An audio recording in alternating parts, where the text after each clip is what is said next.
All right, folks, what is going on? This is episode 289 of the First and Frame Rate Show. I am VF Baller, and Fridays, I think I'm going to try to do this. I did this last Friday. I'm going to try to do it this Friday.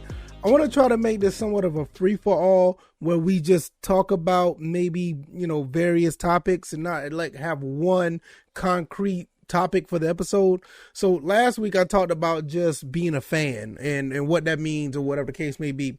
Kind of a little bit out of the norm, but today I'm going to just mix it up, give you a little bit of Atlanta Falcons and Georgia Southern information and news.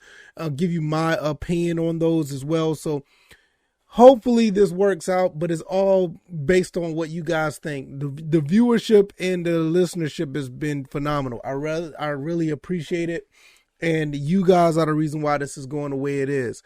If this is your first time here, welcome to the First and Frame Rate Show. I am VF Baller. Over here, we talk about Georgia Southern and Atlanta Falcons football. And today, I got a handful of topics on deck. I want to talk about Benko and Coach Clay Helton.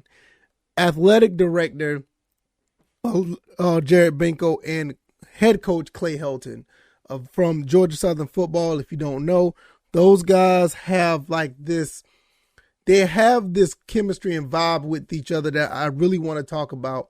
I want to discuss that. Also, I want to touch on Calvin Ridley really quick. And I'm not going to touch on it too much because I really don't want to go there, but I want to give you my opinions about Calvin Ridley and the mental health situation. Also, last but not least, I want to talk about wide receiver possibly being picked with the number 8 pick for the Falcons. Todd McShay is out here saying that we may pick a wide receiver. I'm not buying it, but we're going to discuss that to close out the weekend. So that's what we're going to talk about today. Like I said, if this is your first time here, welcome. Thank you for stopping by. If you want to hear more of this content and be notified of this content, first and foremost, hit the like button, share this video so more of your friends can come over and listen, and subscribe to the channel so you can be updated on anytime I put up an episode. I do these episodes Monday through Friday. It usually be up by 9 in the morning, so I try to get ahead of, your morning, something to listen to on the way to work or school or whatever the case may be. Also, this is on the podcast side of things as well, so if you don't want to just watch on YouTube or Rumble, which I am on YouTube or Rumble, you can also listen to the podcast on Anchor, Spotify, iTunes, Google Play, and I'm also on Stitcher.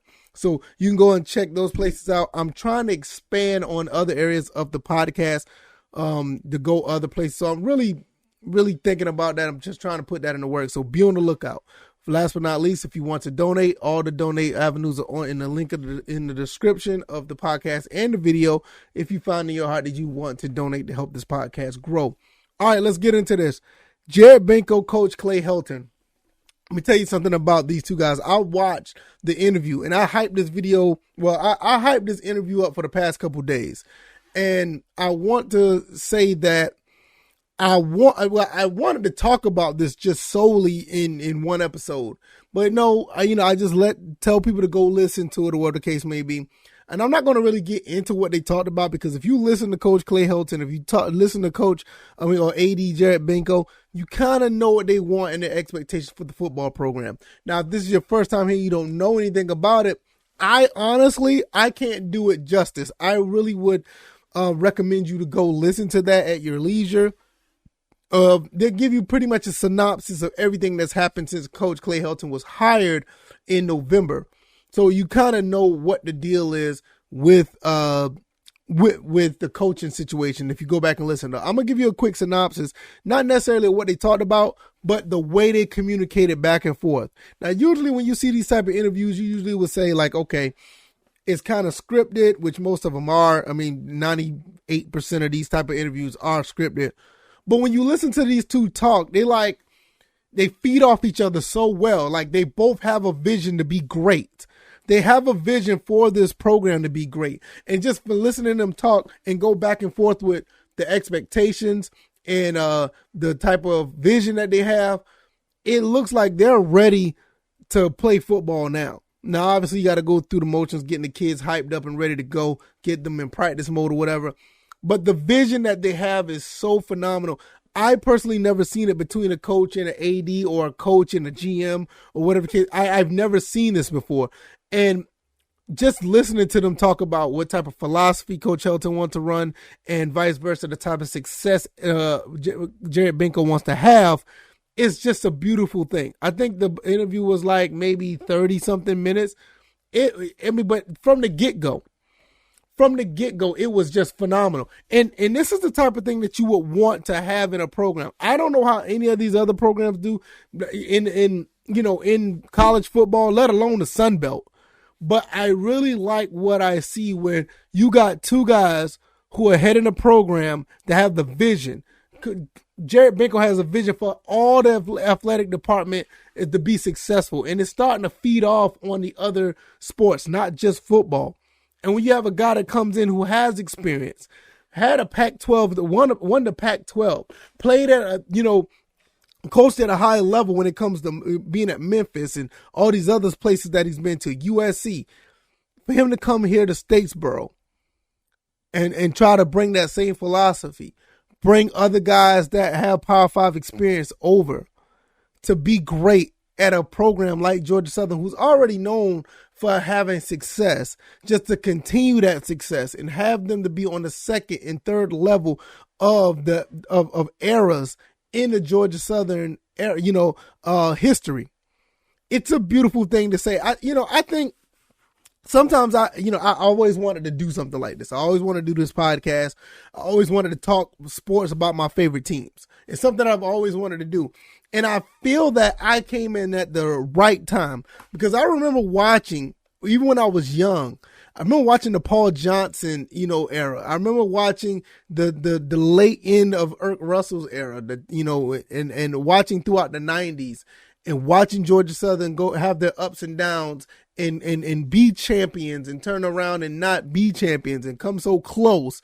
I've watched so much. This is the first time I can honestly say, and the full disclosure, I am, this is my first time really paying attention. It's the first time I actually seen this program have like a vision, not just to be great, but want to have the energy to be great. And there's nothing to take away from Irk or Stowers or Paul Johnson. They didn't necessarily have the vision to be great. No, I would want to say I was young, so I didn't see it. So maybe people who are older would know this. Now, I will defer to that. With them, what I saw just a demand to be great. It's like, when you saw Irk Russell, he wanted you to do right, be right, and execute on the field. When I saw Paul Johnson, he was a great coach, and he demanded. And, there was a little bit, he had a vision as well, because I saw a little bit more of that, but he wanted excellence. And it showed even when he left to go to Navy and when he came to Georgia Tech. One thing you can say about Paul Johnson, he put it out there that he wanted excellence and he wanted nothing less. And it showed. So when you turn around and you see that, then you double back and you see now, it's like the vision of the AD, the vision of Coach Helton. It's like they want to be great. They talked about having a platinum standard, not just to be the best in the group of five. Coach Clay Helton and Jared Benko wanted to be the next Cincinnati. That's what they want to be. They want to be the next Cincinnati. And no telling how things may go down the road with these Power 5 conferences. You don't know if any of these teams in the group of 5, 10, 15 years from now will end up being a Power 5 team in a Power 5 conference. Hell, the group of 5, the Sun Belt may become one of those that be as prestigious as a Power 5 conference.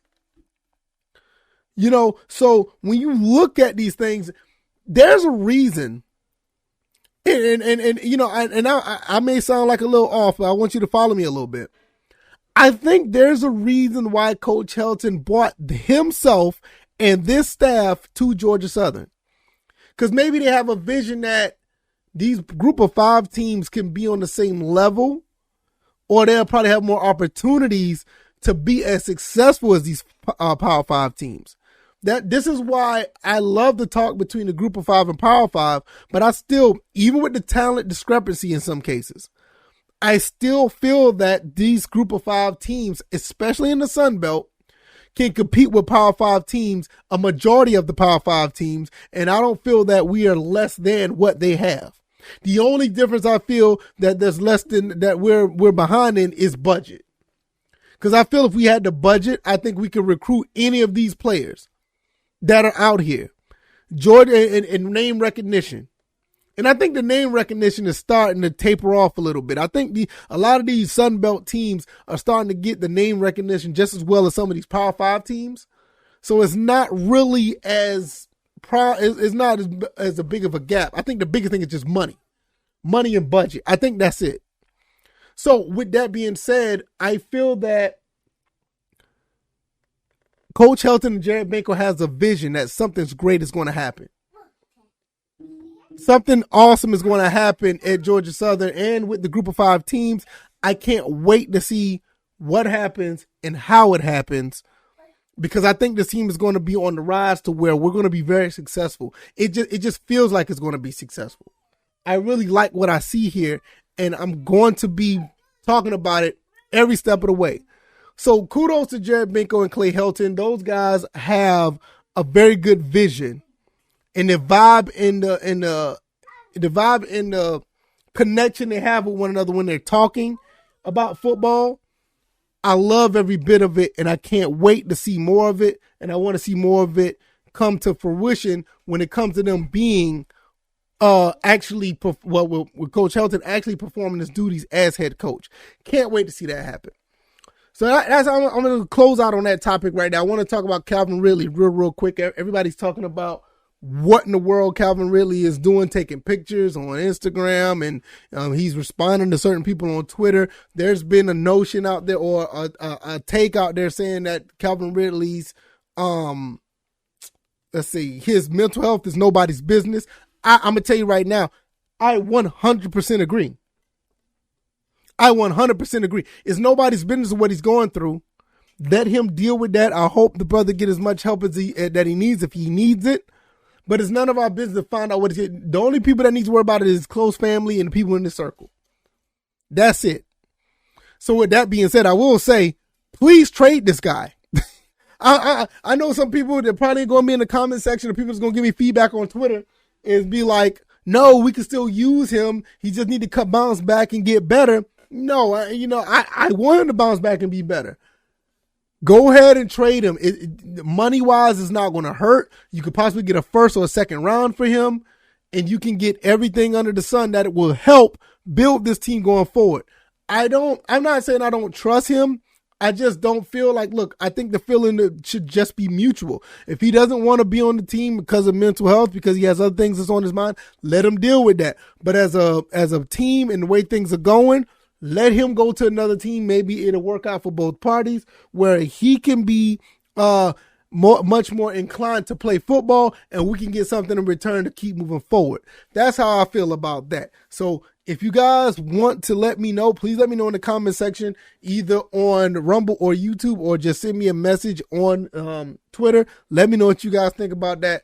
I just don't have anything else to say about Calvin Ridley. I hope he gets the help he needs. It's none of our business or whatever he's going through. But I just feel like at the end of the day, I talked about this all the time. Just trade him. I see no problem with trading him. Last but not least, before we get up out of here, I want to talk about the wide receiver take that Todd McShay had in his mock draft, saying that we're going to get a number 8. At number 8, we're going to get a wide receiver. I don't believe any of this. I don't believe that. I will be highly shocked, and I'll probably be legitimately upset if we take a wide receiver at number 8 with all the help that we need at pass rush. And I don't think there's not one wide receiver worth the top 10 pick in this draft. So with that being said, something that I don't know what Todd McShay is thinking. Maybe he knows something we don't know, but we definitely need to get a pass rush. And I think we need to go in and get it at number 8, or I'm not against getting Stingley, the cornerback, at number 8, but we need to go defense.